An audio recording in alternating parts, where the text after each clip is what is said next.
شروع اللہ کے نام سے جو سب پر مہربان ہے، بہت مہربان ہے۔ اے پیغمبر، لوگ تم سے مال غنیمت کے بارے میں پوچھتے ہیں، کہہ دو کہ مال غنیمت کے بارے میں فیصلے کا اختیار اللہ اور رسول کو حاصل ہے، لہذا تم اللہ سے ڈرو اور آپس کے تعلقات درست کر لو اور اللہ اور اس کے رسول کی اطاعت کرو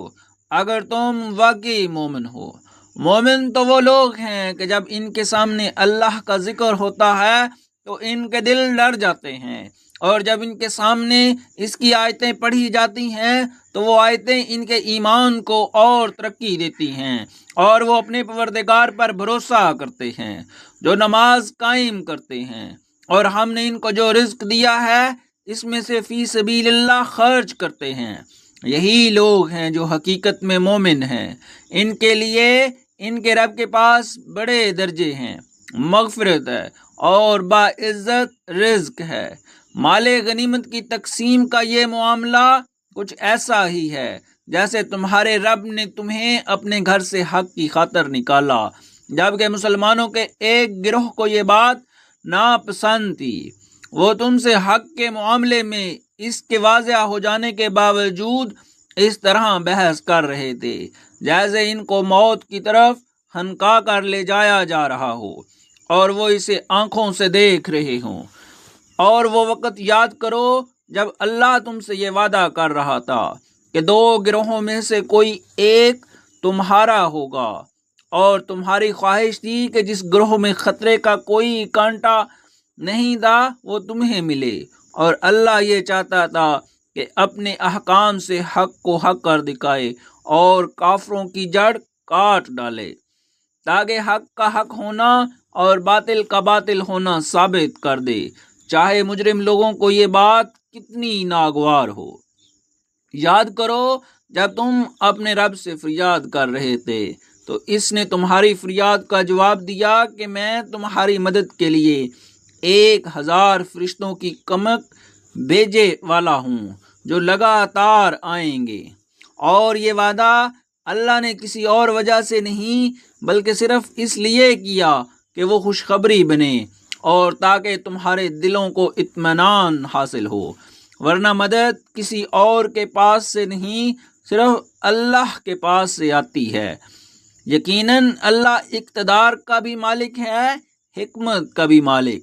یاد کرو جب تم پر گھبراہٹ دور کرنے کے لیے وہ اپنے حکم سے تم پر غنودگی طاری کر رہا تھا اور تم پر آسمان سے پانی برسا رہا تھا تاکہ اس کے ذریعے تمہیں پاک کرے، تم سے شیطان کی گندگی دور کرے، تمہارے دلوں کی ڈھارس باندھے اور اس کے ذریعے تمہارے پاؤں اچھی طرح جما دے۔ وہ وقت جب تمہارا رب فرشتوں کو وحی کے ذریعے حکم دے رہا تھا کہ میں تمہارے ساتھ ہوں، اب تم مومنوں کے قدم جماؤ، میں کافروں کے دلوں میں رعب طاری کر دوں گا، پھر تم گردنوں کے اوپر وار کرو اور ان کی انگلیوں کے ہر جوڑ پر ضرب لگاؤ، یہ اس لیے کہ انہوں نے اللہ اور اس کے رسول سے دشمنی مول لی ہے، اور اگر کوئی شخص اللہ اور اس کے رسول سے دشمنی مول لیتا ہے تو یقیناً اللہ کا عذاب بڑا سخت ہے۔ یہ سب تو اب چکھ لو، اس کے علاوہ حقیقت یہ ہے کہ کافروں کے لیے اصل عذاب دوزخ کا ہے۔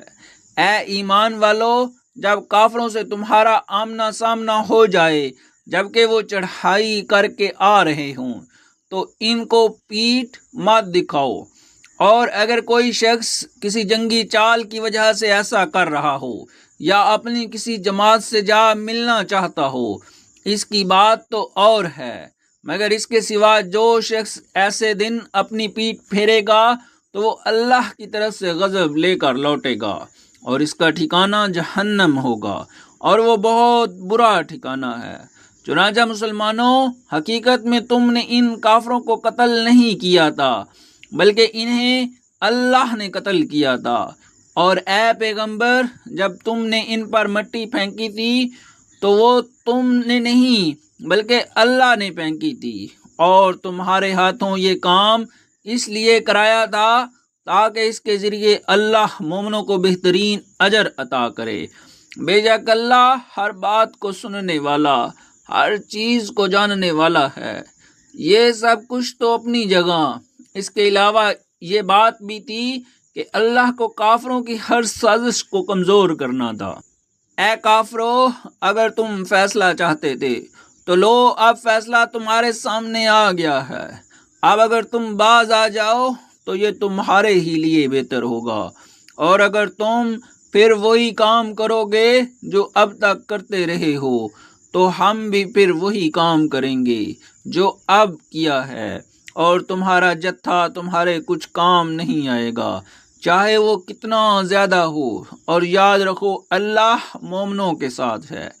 اے ایمان والوں، اللہ اور اس کے رسول کی تابع داری کرو، اور اس تابع داری سے منہ نہ موڑو جبکہ تم اللہ اور اس کے رسول کے احکام سن رہے ہو، اور ان لوگوں کی طرح نہ ہو جانا جو کہتے ہیں کہ ہم نے سن لیا مگر وہ حقیقت میں سنتے نہیں ہیں۔ یقین رکھو کہ اللہ کے نزدیک بدترین جانور وہ بہرے گونگے لوگ ہیں جو عقل سے کام نہیں لیتے، اور اگر اللہ کے علم میں ان کے اندر کوئی بھلائی ہوتی تو وہ ان کو سننے کی توفیق دے دیتا، لیکن اب جب کہ ان میں بھلائی نہیں ہے، اگر ان کو سننے کی توفیق دے بھی دے تو وہ منہ موڑ کر بھاگ جائیں گے۔ اے ایمان والو، اللہ اور رسول کی دعوت قبول کرو جب رسول تمہیں اس بات کی طرف بلائے جو تمہیں زندگی بخشنے والی ہے، اور یہ بات جان رکھو کہ اللہ انسان اور اس کے دل کے درمیان آڑ بن جاتا ہے، اور یہ کہ تم سب کو اسی کی طرف اکٹھا کر کے لے جایا جائے گا، اور ڈرو اس وبال سے جو تم میں سے صرف ان لوگوں پر نہیں پڑے گا جنہوں نے ظلم کیا ہوگا، اور جان رکھو کہ اللہ کا عذاب بڑا سخت ہے۔ اور وہ وقت یاد کرو جب تم تعداد میں تھوڑے تھے، تمہیں لوگوں نے تمہاری سرزمین میں دبا کر رکھا ہوا، تم ڈرتے تھے کہ لوگ تمہیں اچک کر لے جائیں گے،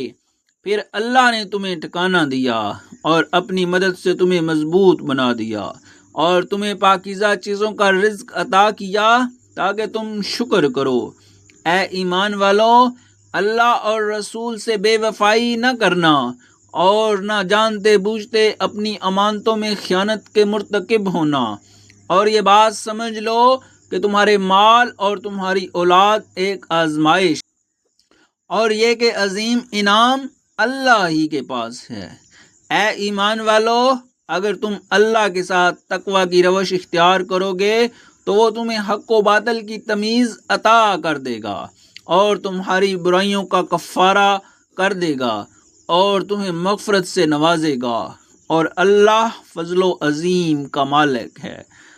اور اے پیغمبر، وہ وقت یاد کرو جب کافر لوگ تمہارے خلاف منصوبے بنا رہے تھے کہ تمہیں گرفتار کر لیں، یا تمہیں قتل کر دیں، یا تمہیں وطن سے نکال دیں۔ وہ اپنے منصوبے بنا رہے تھے اور اللہ اپنا منصوبہ بنا رہا تھا، اور اللہ سب سے بہتر منصوبہ بنانے والا ہے۔ اور جب ان کے سامنے ہماری آیتوں کی تلاوت کی جاتی ہے تو یہ کہتے ہیں کہ بس ہم نے سن لیا، اگر ہم چاہیں تو اس جیسی باتیں ہم بھی کہلائیں۔ یہ قرآن اور کچھ نہیں، صرف پچھلے لوگوں کے افسانے ہیں۔ اور ایک وقت وہ تھا جب انہوں نے کہا تھا کہ یا اللہ، اگر یہ قرآن ہی وہ حق ہے جو تیری طرف سے آیا ہے تو ہم پر آسمان سے پتھروں کی بارش برسا، یا ہم پر کوئی اور تکلیف دہ عذاب ڈال دے۔ اور اے پیغمبر، اللہ ایسا نہیں ہے کہ ان کو اس حالت میں عذاب دے جب تم ان کے درمیان موجود ہو، اور اللہ اس حالت میں بھی ان کو عذاب دینے والا نہیں ہے جب وہ استغفار کرتے ہوں۔ اور بھلا ان میں کیا خوبی ہے کہ اللہ ان کو عذاب جبکہ وہ لوگوں کو مسجد حرام سے روکتے ہیں، حالانکہ وہ اس کے متولی نہیں ہیں۔ متقی لوگوں کے سوا کسی قسم کے لوگ اس کے متولی نہیں ہو سکتے، لیکن ان میں سے اکثر لوگ اس بات کو نہیں جانتے۔ اور بیت اللہ کے پاس ان کی نماز سیٹیاں بجانے اور تالیاں پیٹنے کے سوا کچھ نہیں۔ لہٰذا اے کافرو، جو کافرانہ باتیں تم کرتے ہو ان کی وجہ سے اب عذاب کا مزہ چکھو۔ جن لوگوں نے کفر اپنا لیا ہے وہ اپنے مال اس کام کے لیے خرچ کر رہے ہیں کہ لوگوں کو اللہ کے راستے سے روکے۔ نتیجہ یہ ہوگا کہ یہ لوگ خرچ تو کریں گے مگر پھر یہ سب کچھ ان کے لیے حسرت کا سبب بن جائے گا اور آخرکار یہ مغلوب ہو جائیں گے، اور آخرت میں ان کافر لوگوں کو جہنم کی طرف اکٹھا کر کے لے جایا جائے گا تاکہ اللہ ناپاک لوگوں کو پاک لوگوں سے الگ کر دے اور ایک ناپاک کو دوسرے ناپاک پر رکھ کر سب کا ایک ڈھیر بنائے اور اس ڈھیر کو جہنم میں ڈال دے۔ یہی لوگ ہیں جو سراسر خسارے۔ اے پیغمبر، جن لوگوں نے کفر اپنا لیا ہے ان سے کہہ دو کہ اگر وہ باز آ جائیں تو پہلے ان سے جو کچھ ہوا ہے اسے معاف کر دیا جائے گا، اور اگر وہ پھر وہی کام کریں گے تو پچھلے لوگوں کے ساتھ جو معاملہ ہوا ہے وہ ان کے سامنے گزر ہی چکا ہے۔ اور مسلمانوں، ان کافروں سے لڑتے رہو یہاں تک کہ فتنہ باقی نہ رہے اور دین پورے کا پورا اللہ۔ پھر اگر یہ باز آ جائیں تو ان کے اعمال کو اللہ خوب دیکھ رہا ہے، اور اگر یہ منہ موڑے رکھیں تو یقین جانو کہ اللہ تمہارا رکھوالا ہے، بہترین رکھوالا اور بہترین مدد۔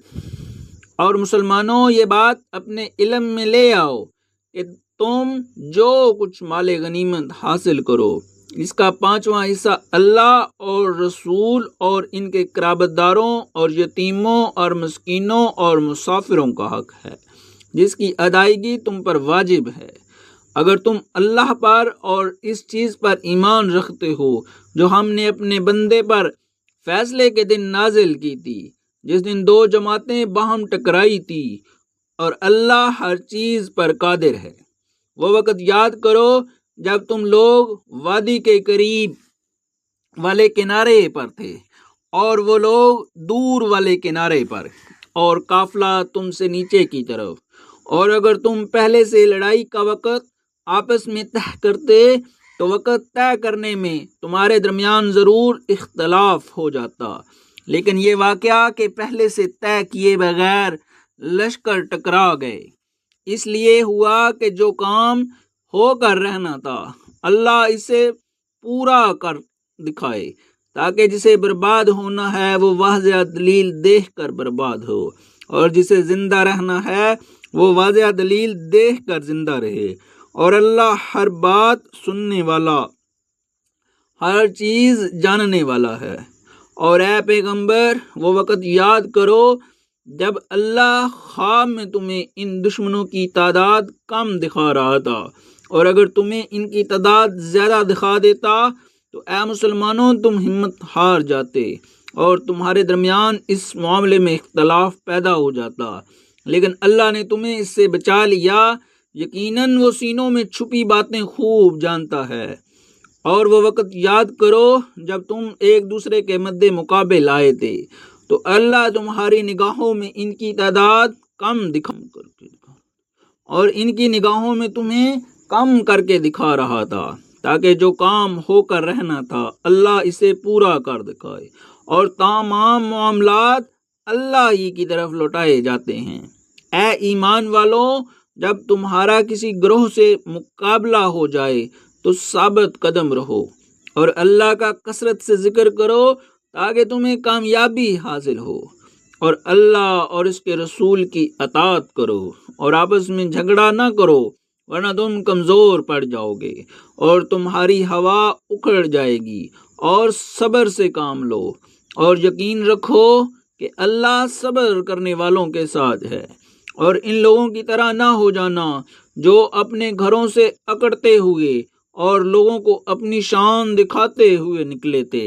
اور دوسروں کو اللہ کے راستے سے روک رہے تھے، اور اللہ نے لوگوں کے سارے اعمال کو اپنے علم کے احاطے میں لیا ہوا ہے۔ اور وہ وقت بھی قابل ذکر ہے جب شیطان نے ان کافروں کو یہ سمجھایا تھا کہ ان کے اعمال بڑے خوشنما ہیں اور یہ کہا تھا کہ آج انسانوں میں کوئی نہیں ہے جو تم پر غالب آ سکے، اور میں تمہاری کوئی ذمہ داری نہیں لے سکتا۔ مجھے جو کچھ نظر آ رہا ہے وہ تمہیں نظر نہیں آ رہا۔ مجھے اللہ سے ڈر لگ رہا ہے، اور اللہ کا عذاب بڑا سخت ہے۔ اور یاد کرو جب منافقین اور وہ لوگ جن کے دلوں میں روگ تھا یہ کہہ رہے تھے کہ ان مسلمانوں کو ان کے دین نے دھوکے میں ڈال رکھا ہے، حالانکہ جو کوئی اللہ پر بھروسہ کرے تو اللہ سب پر غالب ہے، بڑی حکمت والا ہے۔ اور اگر تم دیکھتے تو وہ عجیب منظر تھا جب فرشتے ان کافروں کی روح قبض کر رہے تھے، ان کے چہروں اور پشت پر مارے جاتے تھے اور کہتے جاتے تھے کہ اب جلنے کے عذاب کا مزہ بھی چکھنا۔ یہ سب کچھ ان اعمال کا بدلہ ہے جو تم نے اپنے ہاتھوں آگے بھیج رہے تھے، اور یہ بات طے ہے کہ اللہ بندوں پر ظلم کرنے والا نہیں ہے۔ ان لوگوں کا حال ایسا ہی ہوا جیسا فرعون کی قوم اور ان سے پہلے لوگوں کا حال ہوا تھا۔ انہوں نے اللہ کی نشانیوں کو ماننے سے انکار کیا، نتیجہ یہ ہوا کہ اللہ نے ان کے گناہوں کی وجہ سے انہیں اپنی گرفت میں لے لیا۔ یقیناً اللہ کی طاقت بڑی ہے اور عذاب بڑا سخت۔ یہ سب کچھ اس لیے ہوا کہ اللہ کا دستور یہ ہے کہ اس نے جو نعمت کسی قوم کو دی ہو اسے اس وقت تک بدلنا گوارا نہیں کرتا جب تک وہ لوگ خود اپنی حالت تبدیل نہ کر لیں، اور اللہ ہر بات سنتا، سب کچھ جانتا ہے۔ اس معاملے میں بھی ان کا حال ایسا ہی ہوا جیسا فرعون کی قوم اور ان سے پہلے لوگوں کا حال ہوا تھا۔ انہوں نے اپنے رب کی نشانیوں کو جھٹلایا، نتیجہ یہ ہوا کہ ہم نے ان کے گناہوں کی وجہ سے انہیں ہلاک کر دیا اور فرعون کی قوم کو غرق کر دیا، اور یہ سب لوگ ظالم لوگ تھے۔ یقین جانو کہ اللہ کے نزدیک زمین پر چلنے والے جانداروں میں سے بدترین لوگ وہ ہیں جنہوں نے کفر اپنا لیا ہے، جس کی وجہ سے وہ ایمان نہیں لاتے۔ یہ لوگ وہ ہیں جن سے تم نے عہد لے رکھا ہے، اس کے باوجود یہ ہر مرتبہ اپنے عہد کو توڑ دیتے ہیں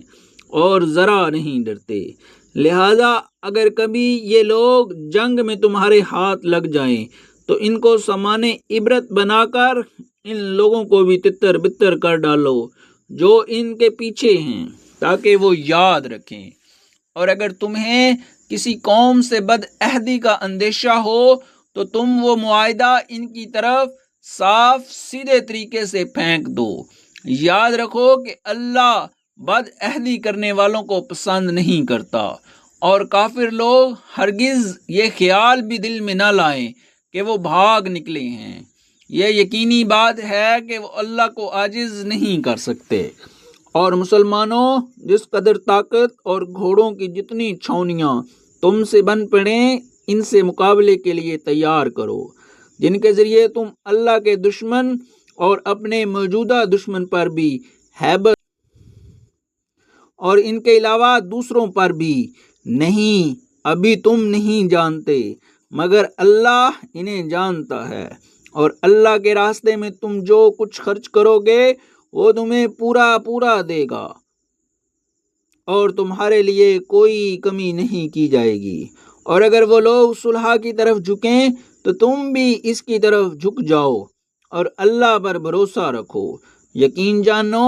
وہی ہے جو ہر بات سنتا ہے، سب کچھ جانتا ہے۔ اور اگر تمہیں دھوکہ دینے کا ارادہ کریں گے تو اللہ تمہارے لیے کافی ہے۔ وہی تو ہے جس نے اپنی مدد کے ذریعے اور مومنوں کے ذریعے تمہارے ہاتھ مضبوط کیے اور ان کے دلوں میں ایک دوسرے کے لیے الفت پیدا کر دی۔ اگر تم زمین بھر کی ساری دولت بھی خرچ کر لیتے تو ان کے دلوں میں یہ الفت پیدا نہ کر سکتے، لیکن اللہ نے ان کے دلوں کو جوڑ دیا۔ وہ یقیناً اقتدار کا بھی مالک ہے، حکمت کا بھی مالک۔ اے نبی، تمہارے لیے تو بس اللہ اور وہ مومن لوگ کافی ہیں جنہوں نے تمہاری پیروی کی ہے۔ اے نبی، مومنوں کو جنگ پر ابھارو۔ اگر تمہارے 20 آدمی ایسے ہوں گے جو ثابت قدم رہنے والے ہوں تو وہ 200 لوگوں پر غالب آ جائیں گے، اور اگر تمہارے 100 آدمی ہوں گے تو وہ کافر لوگوں کے 1000 پر غالب آ جائیں گے، کیونکہ وہ ایسے لوگ ہیں جو سمجھ نہیں رکھتے۔ لو اب اللہ نے تم سے بوجھ ہلکا کر دیا، اور اس کے علم میں ہے کہ تمہارے اندر کچھ کمزوری ہے، لہذا اب حکم یہ ہے کہ تمہارے ثابت قدم رہنے والے 100 آدمی ہوں تو وہ 200 پر غالب آ جائیں گے، اور اگر تمہارے 1000 آدمی ہوں تو وہ اللہ کے حکم سے 2000 پر غالب آ جائیں گے، اور اللہ ثابت قدم رہنے والوں کے ساتھ ہے۔ یہ بات کسی نبی کے شایان شان نہیں ہے کہ اس کے پاس قیدی رہیں جب تک وہ زمین میں دشمنوں کا خون اچھی طرح نہ بہا چکا ہو، جس سے ان کا رعب پوری طرح ٹوٹ جائے۔ تم دنیا کا ساز و سامان چاہتے ہو، اور اللہ تمہارے لیے آخرت کی بھلائی چاہتا ہے، اور اللہ صاحب اقتدار بھی ہے، صاحب حکمت بھی۔ اگر اللہ کی طرف سے ایک لکھا ہوا حکم پہلے نہ آ چکا ہوتا تو جو راستہ تم نے اختیار کیا اس کی وجہ سے تم پر کوئی بڑی سزا آ جاتی، لہٰذا اب تم نے جو مال غنیمت میں حاصل کیا ہے اسے پاکیزہ حلال مال کے طور پر کھاؤ، اور اللہ سے ڈرتے رہو، یقیناً اللہ بہت بخشنے والا بڑا مہربان ہے۔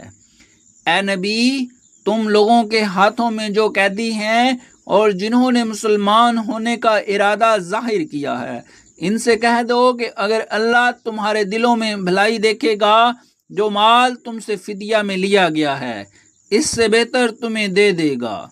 اور تمہاری بخشش کر دے گا، اور اللہ بہت بخشنے والا بڑا مہربان ہے۔ اور اگر ان لوگوں نے اے نبی تم سے خیانت کا ارادہ کیا تو یہ اس سے پہلے اللہ کے ساتھ خیانت کر چکے ہیں، جس کے نتیجے میں اللہ نے انہیں تمہارے قابو میں دے دیا، اور اللہ کا علم بھی کامل ہے، حکمت بھی کامل۔ جو لوگ ایمان لائے ہیں اور انہوں نے ہجرت کی ہے اور اپنے مالوں اور جانوں سے اللہ کے راستے میں جہاد کیا ہے، وہ اور جنہوں نے ان کو مدینہ میں آباد کیا اور ان کی مدد کی، یہ سب لوگ آپس میں ایک دوسرے کے ولی وارث ہیں۔ اور جو لوگ ایمان لے آئے ہیں مگر انہوں نے ہجرت نہیں کی، جب تک وہ ہجرت نہ کر لیں، اے مسلمانوں تمہارا ان سے وراثت کا کوئی رشتہ نہیں ہے۔ ہاں اگر دین کی وجہ سے وہ تم سے کوئی مدد مانگیں تو تم پر ان کی مدد واجب ہے، سوائے اس صورت کے جب کہ وہ مدد کسی ایسی قوم کے خلاف ہو جس کے ساتھ تمہارا کوئی معاہدہ ہے، اور جو کچھ تم کرتے ہو اللہ اسے اچھی طرح دیکھتا ہے۔ اور جن لوگوں نے کفر اپنا رکھا ہے وہ آپس میں ایک دوسرے کے والی وارث ہیں، اور اگر تم ایسا نہیں کرو گے تو زمین میں فتنہ اور بڑا فساد برپا ہوگا۔ اور جو لوگ ایمان لے آئے اور انہوں نے ہجرت کی اور اللہ کے راستے میں جہاد کیا، وہ اور جنہوں نے انہیں آباد کیا اور ان کی مدد کی، وہ سب صحیح معنوں میں مومن ہیں۔ ایسے لوگ مغفرت اور باعزت رزق کے مستحق ہیں۔ اور جنہوں نے بعد میں ایمان قبول کیا اور ہجرت کی اور تمہارے ساتھ جہاد کیا تو وہ بھی تم میں شامل ہیں، اور ان میں سے جو لوگ پرانے مہاجرین کے رشتہ دار ہیں وہ اللہ کی کتاب میں ایک دوسرے کی میراث کے دوسرے سے زیادہ حقدار ہیں۔ یقیناً اللہ ہر چیز کا پورا